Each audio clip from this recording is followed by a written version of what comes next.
হঠাৎ আপনাকে ডেকে যদি আপনার দাঁত হলদে কেন এমন প্রশ্ন করা হয় তাহলে নিশ্চয়ই ভ্রু কুঁচকাবেন। আমাদের মধ্যে অনেককেই এই প্রশ্নের মুখোমুখি হতে হয়। দন্ত বিশেষজ্ঞরা মনে করেন দাঁতের এই হলদেটে ভাব দূর করা বেশ মুশকিল। অনেকেই টিথ হোয়াইটেনিং করে থাকেন, তবে সেটা বেশি দিন স্থায়ী হয় না। কয়েক মাস পর আবার যা ছিল তাই হয়ে যায়। তবে সমাধানের উপায় কি হতে পারে?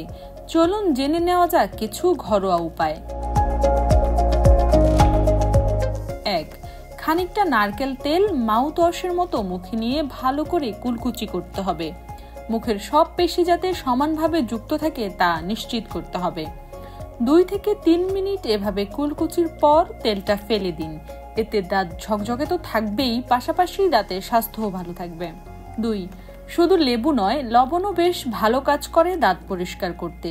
দাঁত মাজা হয়ে গেলে হাতের আঙুলে অল্প লবণ নিয়ে দাঁতে ঘষে নিন। এতে দাঁতের গোড়া হবে শক্ত ও মজবুত, ফিরবে দাঁতের নিজস্ব রঙও। 3. দাঁত সাদা করার আরও একটি কার্যকর পদ্ধতি হলো বেকিং সোডার ব্যবহার।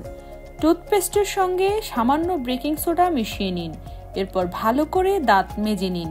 কয়েকদিন এটা ব্যবহার করলে সুফল পাবেন, দাঁতও হয়ে উঠবে চকচকে। 4. পাতিলেবুর রসে থাকে সাইট্রিক অ্যাসিড। পাতিলেবুর রস আর লবণ একসঙ্গে মিশিয়ে দাঁত মাজলে সহজেই সাদা হয় দাঁত। দাঁত ঘষতে ব্যবহার করতে পারেন পাতিলেবুর খোসাও, এতে দাঁতের হলদে ভাব দূর হয়। 5. কমলার খোসা দিয়ে দাঁত ঘষলে হলদে ভাব দূর হয়ে যায় বলেও অনেকেই মনে করেন। প্রতিদিন সকালে ঘুম থেকে উঠে কমলার খোসা দিয়ে দাঁত ঘষুন। 6. দাঁত সাদা করার আরও একটি টেকনিক হলো বেশি বেশি মাশরুম খাওয়া। এতে বেশি পরিমাণে প্যালিস্যাকারাইড থাকে যা ব্যাকটেরিয়া ধ্বংসে ভূমিকা রাখে। স্ট্রবেরির অ্যাসিডিক উপাদান হালকা ব্লিচিং এজেন্ট হিসেবেও কাজ করে। 1টি বা 2টি পাকা স্ট্রবেরি পেস্ট করে নিন। এতে আপনার টুথব্রাশ মিশিয়ে স্বাভাবিকভাবেই দাঁত ব্রাশ করুন। এরপর সোডার 1 চিমটি বাইকার্বনেট দিয়ে মুখ ভালোভাবে ধুয়ে ফেলুন, দাঁত ঝকঝকে হয়ে উঠবে। 8. গ্রিন টিতে থাকে প্রচুর ফ্লোরাইড। এছাড়া এটি অ্যান্টি অ্যাসিডিক হওয়ায় দাঁতে হলুদ রং পড়তে বাধা দেয়।